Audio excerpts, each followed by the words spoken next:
بسم اللہ الرحمن الرحیم الحمد للہ رب العالمین والصلاة والسلام علی خاتم الانبیاء محمد وعلی آلہ وصحبہ وامتہ اجمعین اما بعد۔ عزیز طلباء کرام، تفسیر جلالین سے ہم سورہ احزاب کو پڑھ رہے تھے۔ اس سے قبل ہم 40 آیات پڑھ چکے ہیں۔ آج کی ہماری یہ ویڈیو وہ آیت نمبر 41 سے شروع ہو رہی ہے۔ ہم حسب معمول پہلے آیات کا ترجمہ کریں گے، پھر اس کے بعد جلالین کی عبارت پڑھیں گے۔ اللہ تعالیٰ ارشاد فرماتے ہیں: اعوذ باللہ من الشیطان الرجیم، بسم اللہ الرحمن الرحیم۔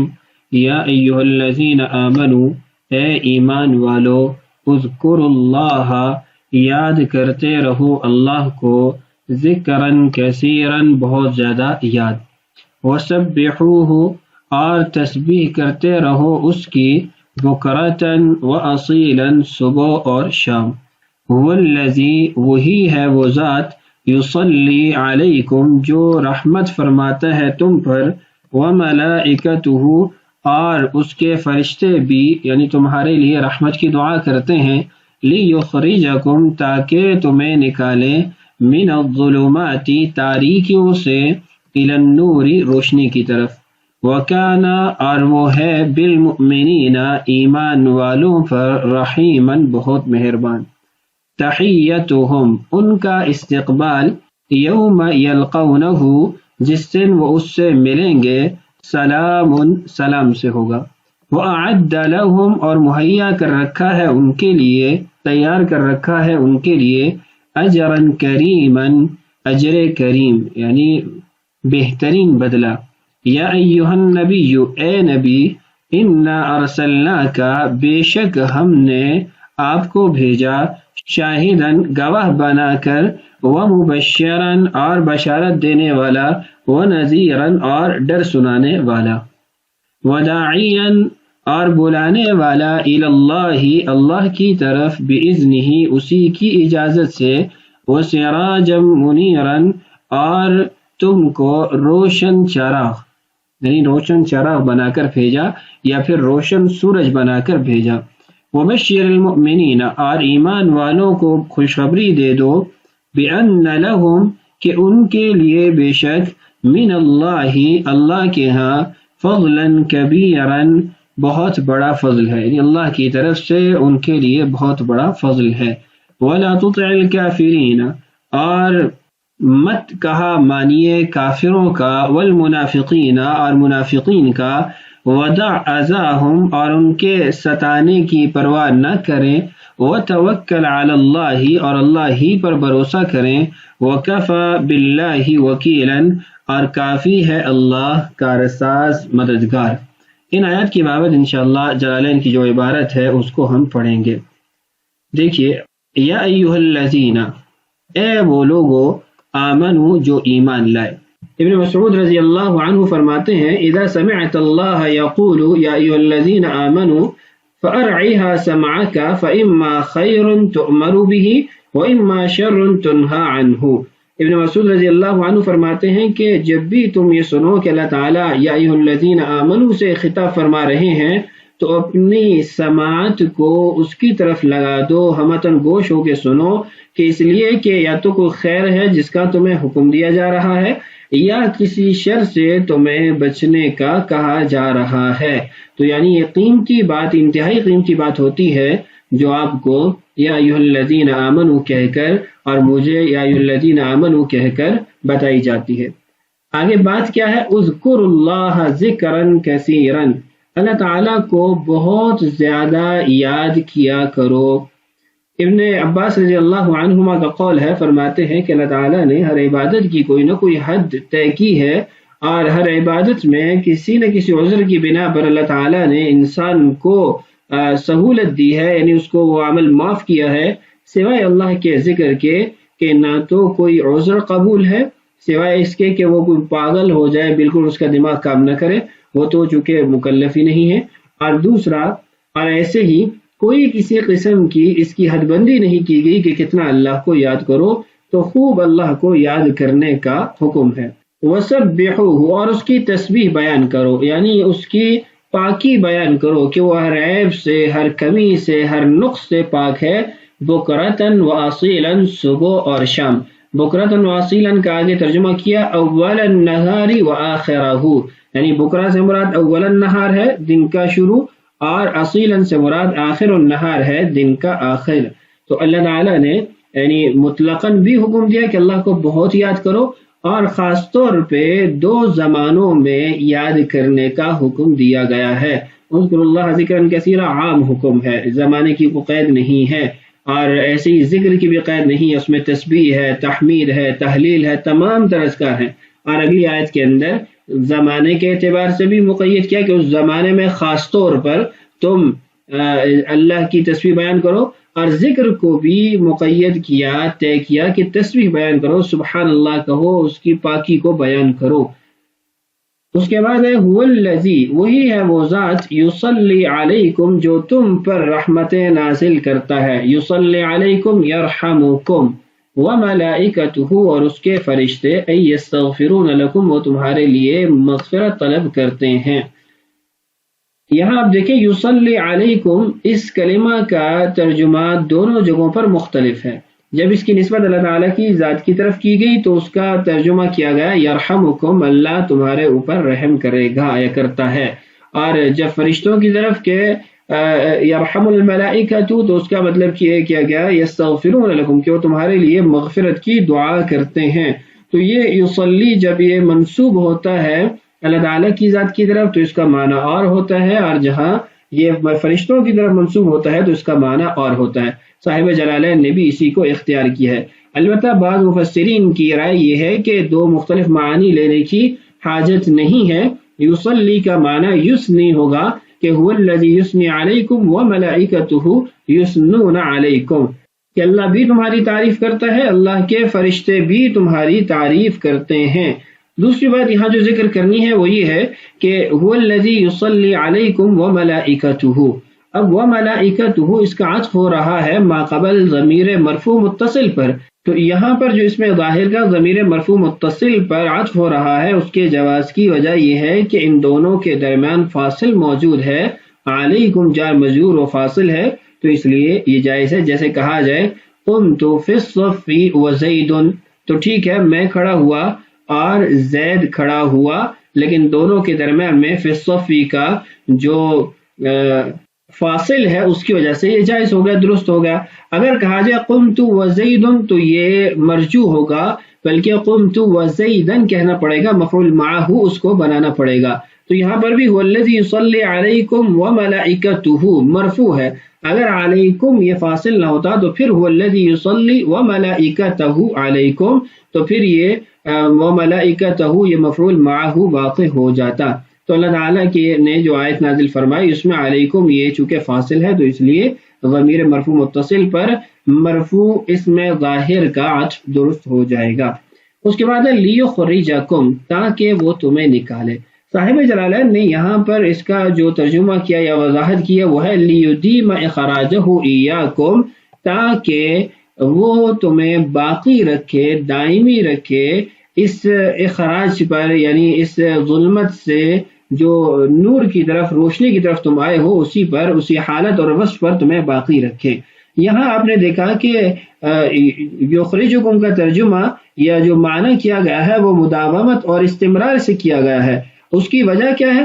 اس کی وجہ یہ ہے کہ صاحب جلالین نے جو آگے تفسیر کی ہے اس کے مطابق ظلمات جو ہے وہ کفر ہے اور نور ایمان ہے، اور یہ ایمان والوں کی بات ہو رہی ہے تو ان کو یہ صفت، یہ وصف پہلے سے حاصل ہے، تو اس لیے فرمایا کہ اسی وصف پر تمہیں پھر وہ باقی رکھتا ہے، مستمر رکھتا ہے، مستقل رکھتا ہے. جبکہ اگر آگے جو کلمات ہیں ان کو آپ دیکھیں تو ان کو عام رکھا جائے تو پھر ہر قسم کی جہالت، ہر قسم کی تاریکی، ہر قسم کی گناہ، کمی، کفر، وہ سب اس میں داخل ہو جائے گا. الفاظ بڑھ کے میں اس کی وضاحت کر دیتا ہوں. من الظلمات، تاریکیوں سے. صاحب جلالین نے اس کا آگے وضاحت کی ہے الکفر، من الکفر، کفر سے، الی النور، روشنی کی طرف، ای الایمان، ایمان کی طرف. اب جب کفر سے ایمان کی طرف نکالے تو یہ تو پہلے سے ان کو حاصل شدہ ہے، تو مطلب یہ ہے کہ کفر سے ایمان کی طرف جو نکالا گیا ہے ان کو اب اسی پر ان کو باقی رکھا جائے گا. لیکن اس آیت کے جو کلمات ہیں وہ عام ہیں، یعنی لیخرجکم من الظلمات سے مراد صرف کفر نہیں ہے بلکہ من ظلمات المعصیہ، ایسے ہی من ظلمات الشرک، من ظلمات البدع اور من ظلمات الغفلہ، دیگر تمام تر چیزیں اس میں آپ داخل کریں گے کہ اللہ تعالیٰ جب کسی پر رحمت کرتا ہے اور فرشتے مغفرت کی دعا کرتے ہیں تو اس کی برکت سے ایمان والے وہ ہر قسم کی تاریکی سے نکلتے ہیں اور نور کی طرف، حقیقت کی طرف، اللہ کی رضامندی والے عمل کی طرف آتے ہیں۔ تو لیدیم اخراجہ ایاکم، یہ اس صورت میں معنی ہوگا جب ظلمات سے کفر مراد لیا جائے اور نور سے ایمان۔ اگر ظلمات کو عام رکھا جائے، نور کو عام رکھا جائے تو پھر لیخرجکم کا ترجمہ اپنے اصل حالت پر، اصل معنی پر باقی رہے گا، اس کو اصل سے پھیرنا لازم نہیں آئے گا۔ وَكَانَ بِالْمُؤْمِنِينَ رَحِيمًا، اللہ ہے ایمان والوں کے ساتھ بہت مہربان۔ یہاں جو میں نے کہا بہت مہربان، اور اللہ ہے ایمان والوں ہی کے ساتھ، یہ اس لیے کہ جو بالمؤمنین ہے اس کو مقدم کیا گیا ہے اور رحیم ہے اس کو مؤخر کیا گیا ہے، یعنی خبر مؤخر ہے اور اس کا متعلق وہ مقدم ہے، تو یہ حصر کے لیے ہے، اس کو مقید کرنے کے لیے ہے کہ اللہ کی جو رحمت خاصہ ہے وہ ایمان والوں کے ساتھ ہی مخصوص ہے۔ ہاں رحمت عامہ وہ کافر کو بھی حاصل ہے، مومن کو بھی حاصل ہے، اسی لیے کافر جتنا بھی کفر کرے اللہ تعالیٰ اس کو دنیاوی جو نعمتیں ہوتی ہیں ان سے کلیتاً محروم نہیں کرتے۔ یہ اللہ کی رحمت ہی ہے، اس کی سانسیں چلتی ہیں، اس کا نظام زندگی چلتا ہے، وہ کھاتا پیتا ہے، تمام تر نعمتیں اس کے پاس ہوتی ہیں۔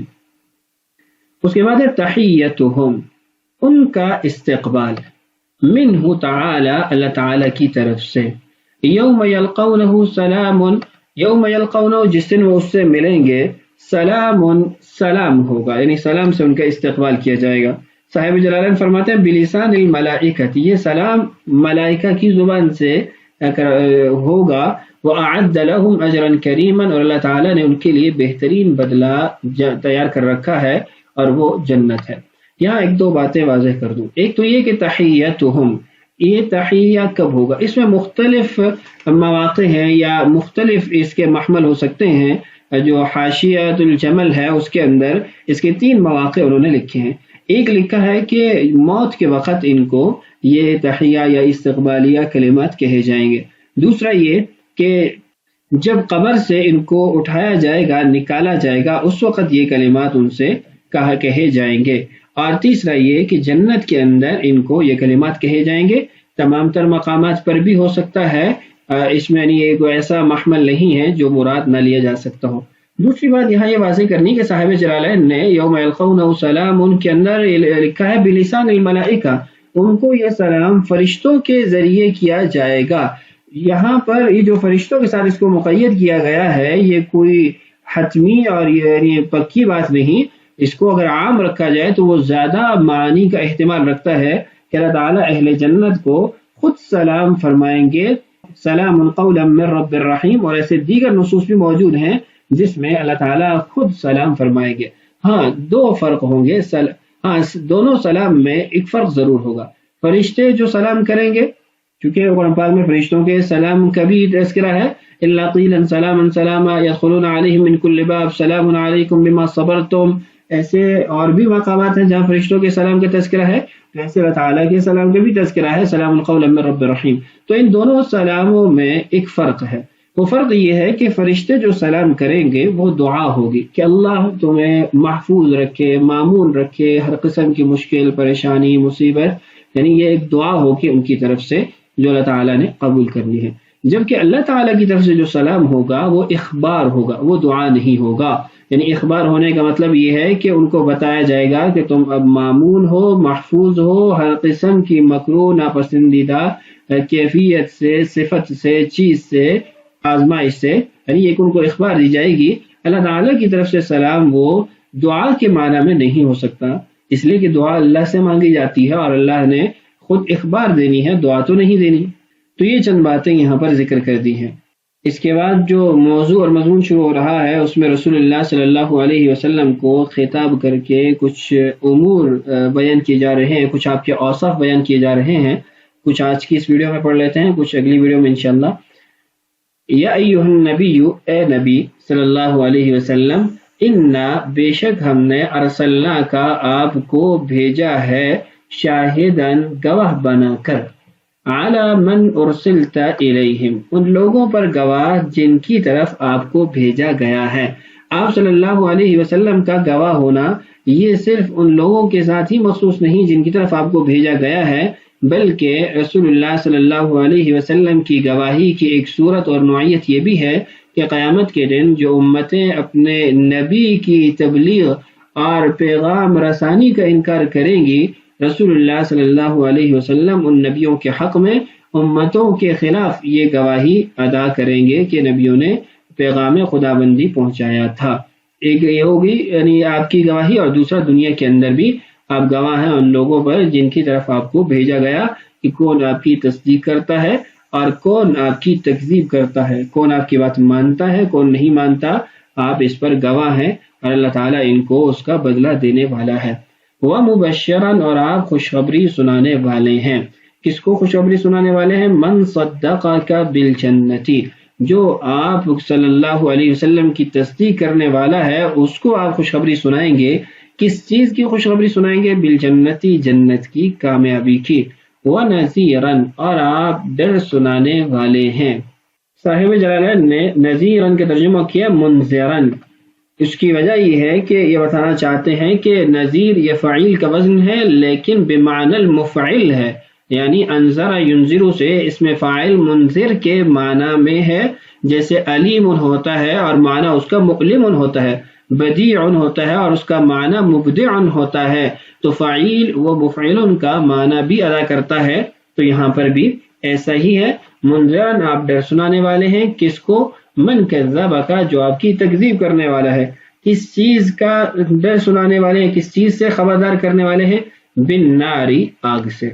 یہاں ایک بات واضح کر دیتا ہوں پھر ویڈیو کو روک لیں گے اور باقی آیت انشاءاللہ اگلی ویڈیو میں پڑھتے ہیں۔ وہ یہ کہ نذیر ڈر سنانے والا اور ایسے ہی مخوف بھی ڈرانے والے کو کہتے ہیں، تو ڈر سنانے والا ڈرانے والا یہ معنی ایک ہی ہوتا ہے، لیکن ان دونوں کلمات میں ایک فرق ہے۔